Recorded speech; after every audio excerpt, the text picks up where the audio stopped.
Chapter 6. My Home. At the Crossroads of East and West, 1840 to 1966. Shanghai is a fascinating yet enigmatic city. After over 30 years of living here, I remained captivated by this city, a riddle veiled in mist, where contradictions blend seamlessly yet pulse with tension. It embodies both modernity and antiquity, proud yet elusive. Just as I feel I grasp it, it slips away once more, like mist over the Huangpu River. Consider the plum rain season, an extended stretch of June marked by drizzle and a sense of melancholy, or the oppressive heat of summer in Shanghai. I remember strolling beneath those expansive porticos lining Jinling East Road. These structures seem to stretch like canopies over the sidewalk, shielding pedestrians from rain and sun. They offered relief, refuge, and an inherent grace in the architecture. As a child, I thought this was how cities should be designed. Clearly, there had to be shelter along the streets. How else could people withstand the changing seasons here? Yet as I matured, I noticed something fascinating. Even within this vast metropolis, this design stood out as remarkably distinctive. There was nowhere else in the city, certainly not in most other Chinese cities, that could rival these elegant, arcaded walkways. It felt like this particular stretch of Shanghai held on to something the rest had forgotten. But why? Why did this clever and convenient design exist only on Jinling East Road? Why not anywhere else in the city? The answer lies within Shanghai's rich history, which was formed by conflict, colonial influence, revolution, and the persistent clash between the East and the West. Jinling East Road was established during the construction of the French consulate.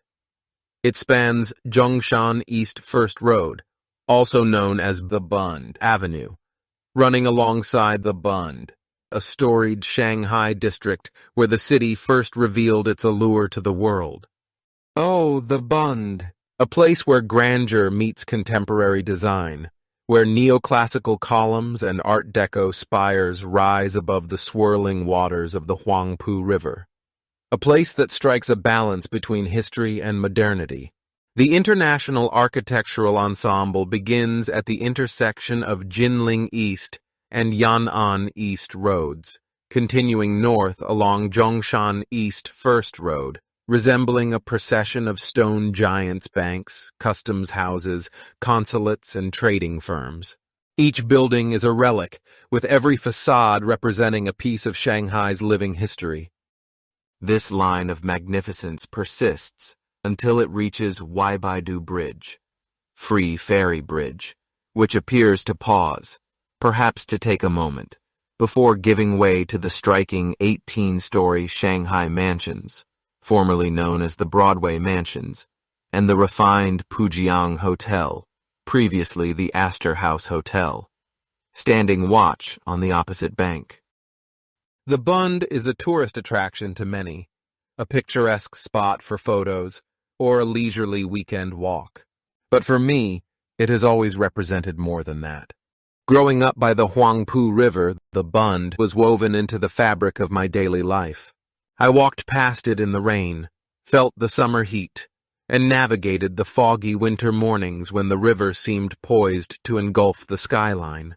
It was a familiar sight, yet it never ceased to captivate me. Its beauty consistently evoked a mix of nostalgia and awe, emotions I struggled to echo. Perhaps this was because I sensed the history hidden beneath its stones. Architects didn't merely build the Bund, it was shaped by history. And as I walked there, beneath the sheltering eaves of Jinling East Road, I wasn't just strolling through Shanghai, I was journeying through time. The area surrounding Jinling East Road was once part of the French concession, established under the 1844 Treaty of Whampoa, which followed Britain's Treaty of Nanjing in 1842.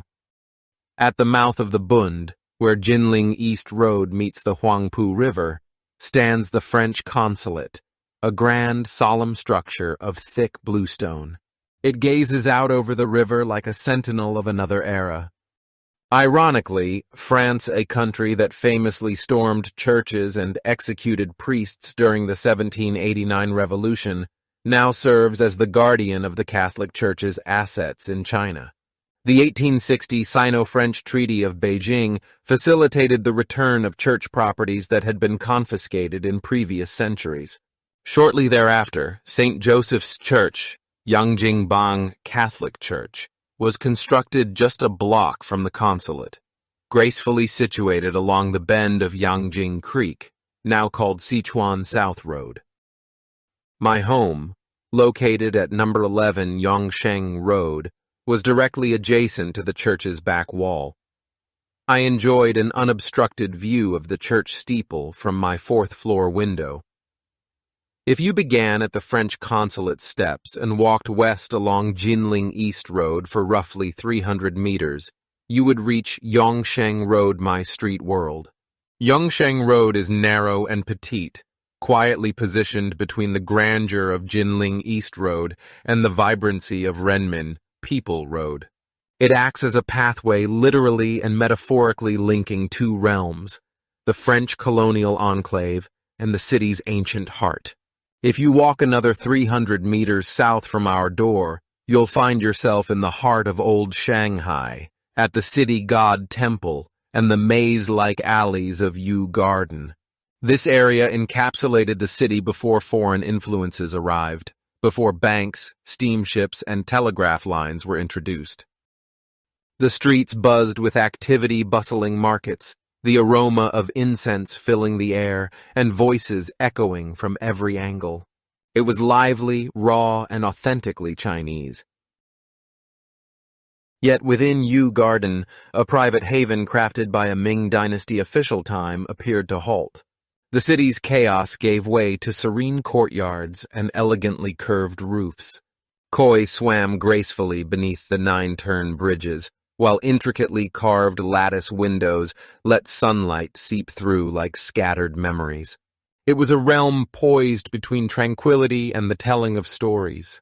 I found myself in that very space. Just a kilometer from my childhood home, two Shanghais collided. To the north lies the Bund, representing colonial ambitions, foreign banks, stone cathedrals, and modernity dressed in Western attire. To the south, the city. God temple, incense smoke, Confucian rites, superstition, dumpling stands, and temple bells echoing across dynasties. On March 1st, 1854, the young British missionary James Hudson Taylor arrived in Shanghai. He initiated his mission in this neighborhood, nestled between the waterfront and the temple, amidst the Opium Wars and the Taiping Kingdom Rebellion. His work would evolve into the China Inland Mission, the most significant missionary endeavor in Chinese history. And it all started here on the very streets where I walked to school, navigated around market stalls, and watched clouds drift over the consulate wall. Looking back, I realized that contradictions marked my world.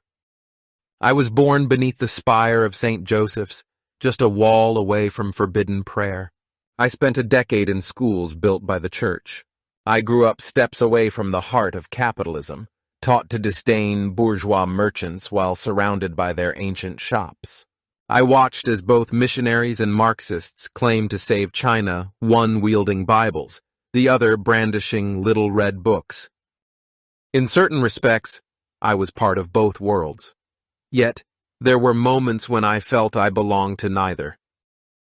Yongsheng Road was once a vibrant commercial artery, bridging old and new Shanghai and pulsing with the energy of private enterprise.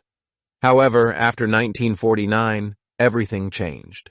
As the Communist Party rose to power, Yongsheng Road was transformed, as was the rest of China. Private businesses were confiscated, shuttered, or absorbed into the state-owned entities. The energy drained from the street, replaced by slogans, ration lines, and fearful silence. The graceful colonial structures lining the Bund, previously emblems of international trade and culture, lost their identities and were repurposed to align with the new regime. Oddly and intimately, I found my life intricately woven with those same buildings. And the HSBC building, previously the center of global finance in Asia, transformed into the headquarters of the Shanghai municipal government, where I spent a whole decade working. The French consulate, once a bastion of foreign presence, was now my sister's high school. The majestic St. Joseph's Catholic Church just behind our house became my elementary school. And the historic Cathay Hotel, now the Fairmont Peace Hotel, along with the Grand Broadway Mansions, were under my supervision during the time I worked in the municipal government. The Yew Garden and City God Temple, essential to the ancient cultural heritage of Shanghai, were desecrated, dismantled, and destroyed right before my eyes during the Cultural Revolution. I didn't just observe history, I experienced it firsthand. Shanghai was not only transforming, it was being reshaped, brick by brick, street by street. In some way, without even realizing it, I had become an integral part of that narrative. Following the kindergarten incident, my mother took me home that Saturday. As we turned from Jinling East Road onto Yongsheng Road, a chill of dread overcame me. I had no idea what awaited behind that familiar door. The nearer we approached, the more I grasped my mother's hand. I was frightened to see my father. Yet he wasn't there. For reasons I never knew, he wasn't home that weekend. When he finally returned a week later, he looked at me, a long, inscrutable stare. Not angry, not affectionate, just silent. Then he turned away. He said nothing. Neither of them did. Not once. And I never dared to ask. Initially, I felt relief, as though I had just avoided catastrophe. But soon fear crept in. Would my father truly let me go with no consequences? Everyone, including children, understood that opposing Mao was a capital offense. In our compact 12-square-meter apartment, the sole decorations were 2 red plaques with white letters, which he had created. He wrote, "The core force leading our cause is the Communist Party of China. The theoretical foundation guiding our thoughts is Marxism." Direct quotes from Mao's Little Red Book. Whenever I glanced at them, I found myself questioning, did he genuinely mean those words? Or was he simply trying to get by? My father was also a talented carpenter.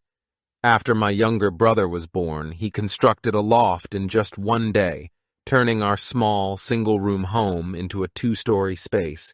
He handcrafted everything: frames, steps, ladders, beams, meticulously fitting each piece together with care and accuracy. My sister and I would ascend the steep bamboo ladder to sleep above at night. I often felt anxious. What if the loft would eventually cave in? Would I plummet like a stone? Yet it never happened even after we relocated 16 years later. The loft remained standing, just as his calligraphy did, just like the silence surrounding my crime.